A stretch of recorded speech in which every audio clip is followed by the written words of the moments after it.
सभी साथियों को जय श्री राम। यदुनंदन वर्मा ने जो अभद्र टिप्पणी सनातन पे, हमारे आराध्य पे, माता कौशल्या पे की, उसकी सज़ा उन्हें सरकार दी। अभी पता चला है विश्वस्त सूत्रों द्वारा कि वो जेल से रिहा हुए तो कुछ और लोग उनके साथ में, उनके ही तरीके की जो है राक्षस प्रवृत्ति के लोग, उन्होंने फिर उत्पात किया। तो फिर 50 लोगों के खिलाफ FIR हुई है और पुलिस ने मारपीट की है, तो उनको सज़ा, उनकी पूजा पाठ जो है स्टार्ट है, हो लेनी चाहिए। ब्रदर सेना का जब नंबर आएगा तो ब्रदर सेना करेगी ज़रूर, क्योंकि मुझे भी लगता है धर्म की रक्षा के लिए ब्रदर सेना सनातन धर्म की रक्षा के लिए बहुत पूरी तरीके से तैयार है। आज आने का एक मकसद है, विशेष करके मैं आया इसलिए हूँ, मैं किसी भी राक्षस प्रवृत्ति के या धूत प्रवृत्ति के जातिवादी नेता का नाम ना लेके सिर्फ इतना ही कहूँगा, क्योंकि मुझे किसी का नाम लेने में कोई इंटरेस्ट नहीं है। वो कहते हैं ना, पहले लोग कहा करते थे कि पापी आदमी का नाम भी अगर लेते हो तो भी पाप लग जाता है। तो चूंकि हमारी भी सोच वही है कि हम ऐसे धूर्त, निर्लज्ज, जातवादी सोच के और अध्यात्म को बुरा कहने वाले लोगों का नाम लेना भी पसंद नहीं करते। हाँ, इतना ज़रूर कहते हैं कि एक नेता है जो गाए बगाए हिंदू राष्ट्र नहीं बनने देने की बात करता है। उसके परिवार से एक जोगिंदर मंडल हुआ करते थे। जब देश आज़ाद हुआ था तो जय भीम और जय मीम का नारा देके हिंदुस्तान के जय भीम वालों को बरगला के वो पाकिस्तान ले गए थे, और ये कहा था उन्होंने कि हिंदुस्तान में ये सवर्ण लोग जय भीम वालों को जीने नहीं देंगे। जिन्ना जी के साथ में चलो, जिन्ना के साथ में चलो। और जिन्ना हमको आश्वस्त किए हैं कि पूरी तरीके से जय भीम वालों के साथ में मिलके बढ़िया तरीके से रहन सहन रहेगा, बढ़िया तरीके से व्यवस्थाएं में होंगी। हालांकि जिन्ना ने योगिंदर मंडल को मंत्री भी बनाया वहाँ ले जाके।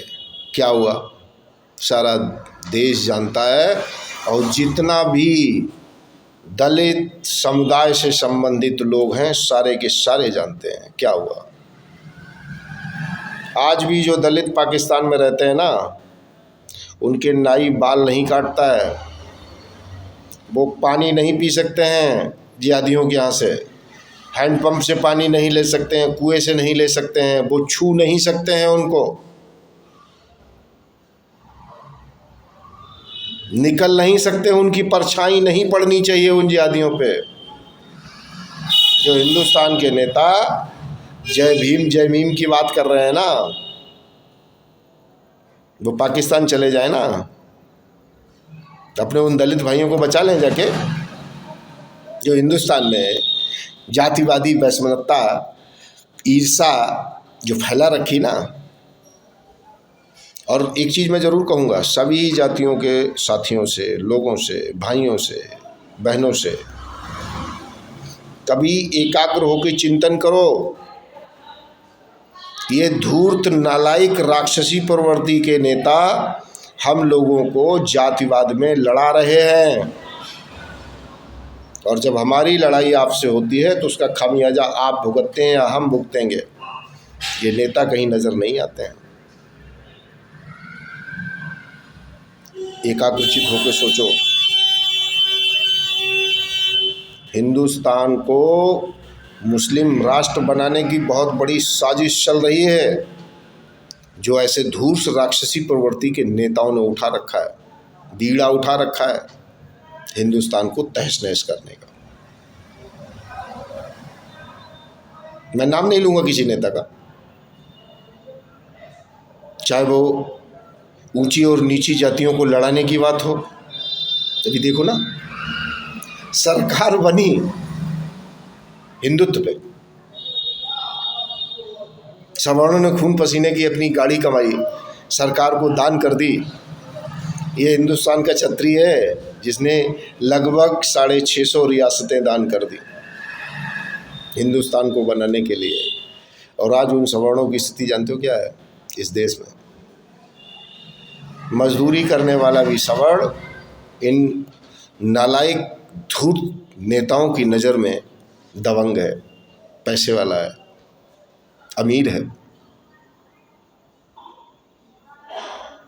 ऐसा एक आरक्षण का जहर बोया, ST/ST एक्ट का एक ऐसा जहर बोया कि जिसका खामियाजा तुम्हें और हमें भुगतना पड़ रहा है।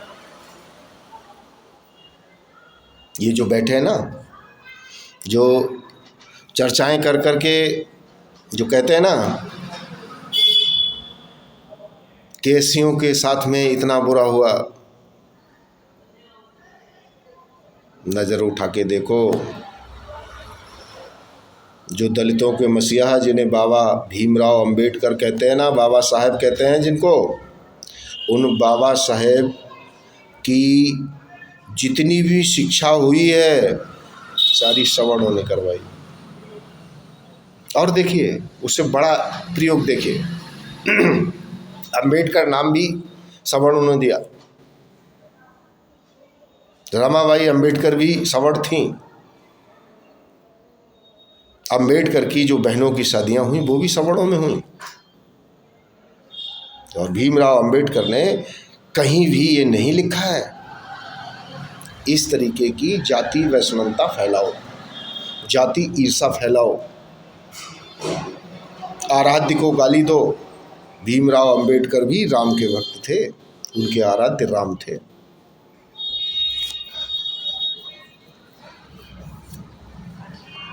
इसके बावजूद भी कंडीशंस वही हैं। इसलिए मेरा वर्दर सेना की तरफ से खुला संदेश है, बदलाव लाओ, सोचो, चिंतन करो। तुम्हारे पड़ोस में अगर हम रह रहे हैं तो तुम्हारे ऊपर विपत्ति आएगी तो सबसे पहले तुम्हारे साथ हम खड़े होंगे, देश का कोई नेता नहीं आएगा। तुम्हारे मर जाने के बाद तुम्हारी डेड बॉडी पे भी फूल चढ़ाने नहीं आएगा वो। कंधे की भी ज़रूरत पड़ेगी तो हम आपके पड़ोस में रहते हैं तो हम देंगे। और इतना ही, अगर जय भीम वालों को मीम वालों से प्रेम है तो जाके रह लो, मीम वालों के बगल में जाके रह लो, सुरक्षित होके दिखा दो। कौन सी घटना हम आप लोगों को बता दें? दिल्ली में मारा गया वो दलित नहीं था। बुलंदशहर में दलितों की बारात को मार लाठियों इन मीम वालों ने सारे सिस्टम बंद करवा दिए, तोड़ दिए, घोड़े से दूल्हे को उतार के मारा। कहाँ गए थे भाई ये दलित नेता? कहाँ गए थे? मुंह में दही जम रहा था तब वहां कौन नजर आया? तब क्षेत्रीय, वही जाट, गुजर, क्षत्रिय, ब्राह्मण निकल के आया। तो इतना मैं जरूर कहूँगा आपसे, वर्तमान में जो परिस्थिति में मैंने देखा कि अधुनंदन वर्मा के उस पे कुछ उनकी बरादरी के लोग कमेंट कर रहे थे कि अधुनंदन वर्मा के साथ किसी ने अगर उंगली दिखाई तो कंधा उखाड़ लेंगे। अरे धूर्तो, तुम उस वंश से आते हो जिससे बाबू कल्याण सिंह निकले थे, जिन्होंने श्री राम के लिए अपनी सत्ता दांव पे लगा दी थी, सत्ता त्याग दी थी। उनसे बड़ा राम का भक्त कोई नहीं है। कैसे तुम कह सकते हो राजपूत हो यार? शर्म आती है मुझे तुमसे, तुम लोगों को राजपूत कहते हुए। गंदा आदमी किसी जाति का नहीं होता है, वो धूर्ती होता है। वो पापी है तो पापी है, अपराधी है तो अपराधी है।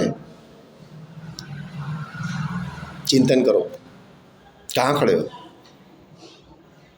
और ज़्यादा ही अगर प्रेम चल रहा है आप लोगों का तो रोटी बेटी का रिश्ता कर लो ना इन दलितों से। तब हम देखें ना कितना तुमको कहने मतलब प्रेम है इन दलितों से, और दलितों को कितना प्रेम है तुमसे। खाली सिर्फ देश को गृह युद्ध की आग में झोंकने का दर्द है। चिंतन करो, देश को ऐसे मुहाने पे ले जाके खड़ा मत करो कि तुम्हारा सांस लेना भी दूभर हो जाए।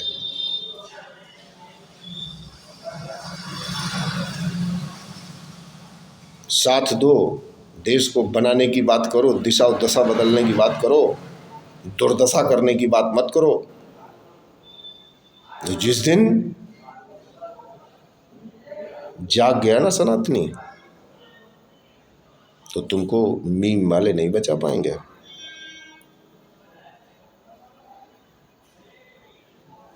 इसलिए होश में आओ।